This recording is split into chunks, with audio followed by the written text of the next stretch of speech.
I want to talk to you about a protest movement happening right now in Nigeria that has some comparisons to some of the social movements that have been sweeping across America all throughout this year. Joining us now to give us all the details is the founder and CEO of the 1954 Equity Project, professor of education at the Johns Hopkins University, and the star of Real Housewives of the Potomac, Dr. Wendy Osefo. Welcome to the Damage Report.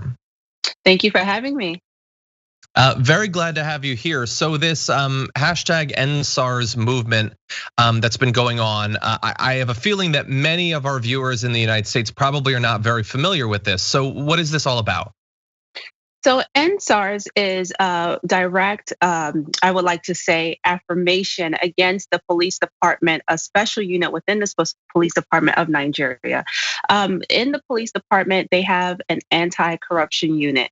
And this unit is basically terrorizing the youth.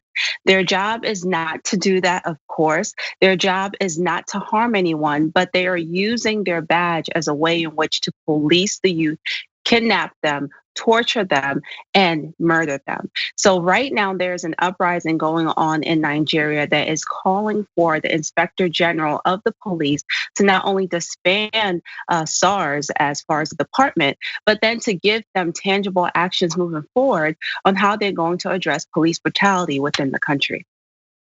And so this, the things that you're talking about, the torture, kidnappings, murder, and things like that, this has been going on for some time now, and it's well documented. Absolutely. There have been multiple cases of youth, of Nigerian citizens who have been abducted, who have been tortured, who have been murdered, who have been killed. We even see this happening on camera. This is not something that's happened, behind doors in some back alley. There is videotape evidence of this unit in the police department harming Nigerian citizens. And just to give you a little bit of backstory here, they say, when they are then probed, why are you doing this? They are then saying that they're identifying these individuals as criminals. And then you ask them further, why are they criminals? They say because they dress well, because they have an iPhone. And for us Americans, that might sound a little bit bizarre, but in a country that suffers from a high rate of poverty like Nigeria, when they see people with these materialistic things, they automatically equate that to someone who is up to no good or who is doing bad things within society. But that's not true. So just because you see a youth with an iPhone, just because you see a youth dressed nicely does not give you, the ability to sit there and harass them, kill them, torture them, and kidnap them. By all means, that is inhumane. Yeah, I mean, it would seem like, in theory, seeing young Nigerians, having this conspicuous consumption would be a sign that things are working well, hypothetically, but they don't seem to think to see it that way. A little bit of context for American viewers. Well, I believe the median age in the US is like something like 39 years old. In Nigeria, apparently, it's just 19. It is a very young population, and from what I've seen, it seems like this is a youth-led social movement. Why is it in particular that it's younger people being targeted? Is there some explanation for that?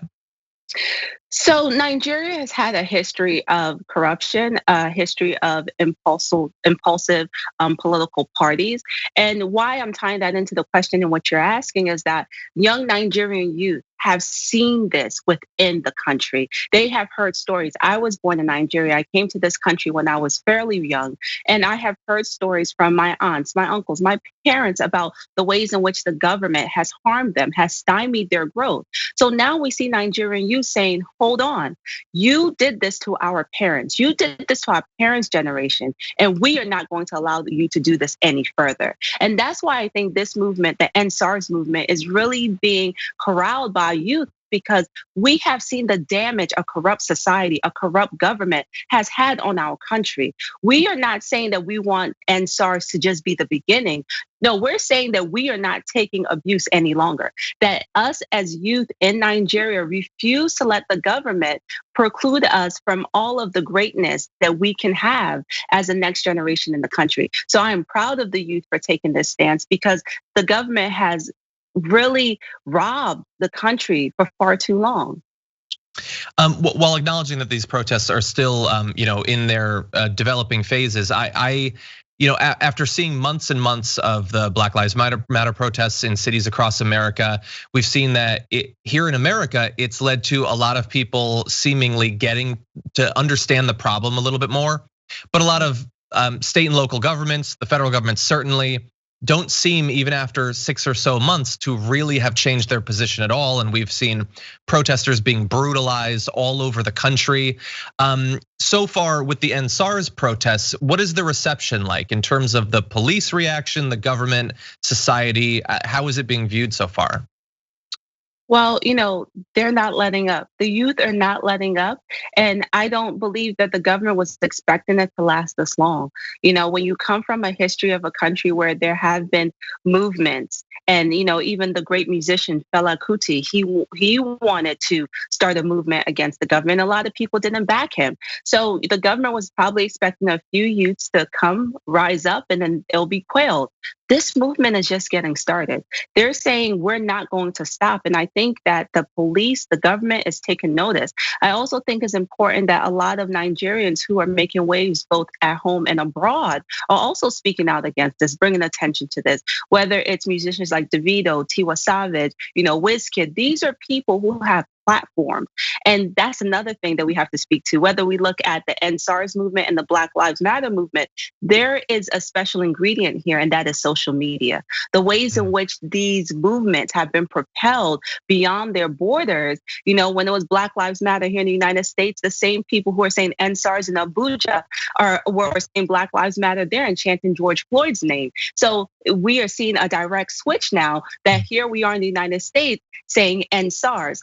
So it has been really an awakening for the Nigerian government. And I think that they know that they have to do something besides giving the youth lip service, because it has to end now. That is just really amazing. The idea that this victim of police brutality here would be inspiring people in other countries is just amazing.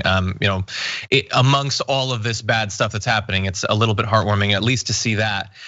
In terms of the response to it, I know that especially youth-led social movements in some countries have faced internet crackdowns and restrictions, as well as violence. Have we seen either of those two so far? It's starting. It's been bubbling up. There have been reports of that on Twitter.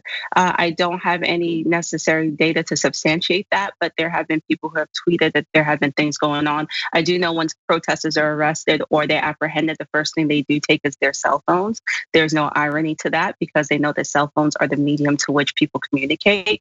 But again, it's grown like wildfire. And while they might try to, arrest a handful here and there, the magnitude for which people are aware of what's going on is not going to allow for this movement to be stopped.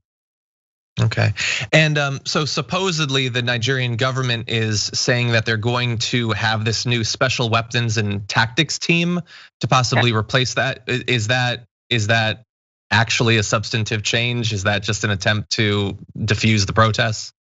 That is an attempt to change the name to think that we will believe the smoke and mirrors.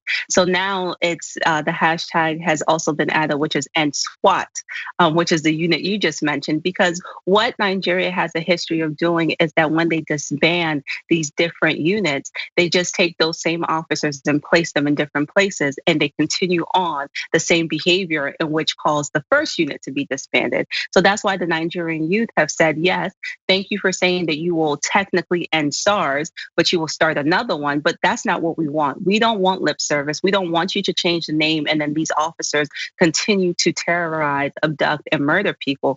We want there to be systematic reform within the police department. That's what we want. We want to see real change, not a name change. Yeah, shuffling bad cops around rather than actually reforming the system. That's another thing that we have in common between the two countries. Absolutely. So finally, for someone who might be watching this that wants to track these protests going forward, are there any individuals or media outlets that you trust to deliver accurate information about the situation on the ground in Nigeria?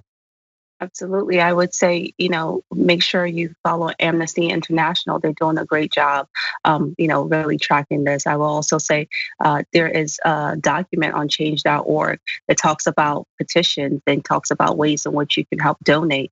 Nigerians, they are super passionate people. but right now they may lack different resources. So if it's just, finding a way to connect with them to donate cases of water, to help donate, megaphones, or even if you are not able to have that connection, but just having a big platform so you can amplify the conversation around the EndSARS movement and bring a level of attention to it, all of those things help. I have cousins who have been protesting since 3 a.m. today. They're not stopping. They're continuing to hit their boots on the ground because they want to see real change. So any and all help is appreciated at this time.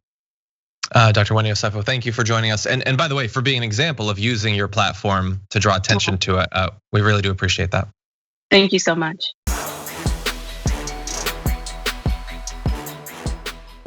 For more political news, breakdowns, interviews, stories of activism, and me trying my hardest to care about the occasional big celebrity news story, subscribe to our YouTube channel at youtube.com/The Damage Report. And you can ring the bell wherever it is so you don't miss anything.